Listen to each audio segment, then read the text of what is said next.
Domnul Cinar a aflat recent că suferă de demență incipientă. Își face griji cu privire la ce se va întâmpla dacă demența progresează. Va putea să decidă în continuare pentru sine? Fiica sa, Azra, l-a însoțit la un centru de consiliere. Acolo au aflat cum își poate lua măsuri de precauție chiar de acum.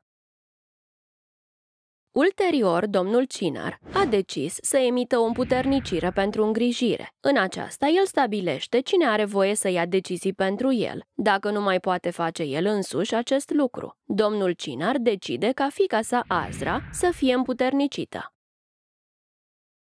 Aceasta poate decide tratamentele medicale, să-i gestioneze aspectele financiare și poate decide unde va locui el.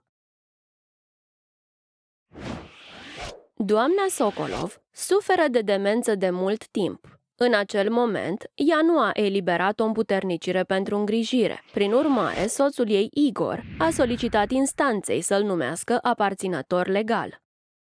În calitate de aparținător legal, el va prelua aspectele financiare ale soției sale în viitor, în toate domeniile în care soția sa nu se mai poate decide din cauza demenței de care suferă.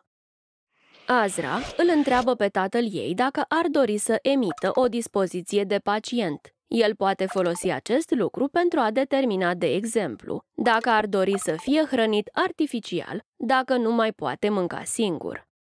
Domnul Cinar vrea să se gândească la acest aspect și să discute cu medicul de familie. În orice caz, ar dori să întocmească un testament. Pentru ca testamentul să fie valid, el trebuie să-l scrie de mână și să-l semneze. De asemenea, poate solicita sfatul unui avocat sau notar.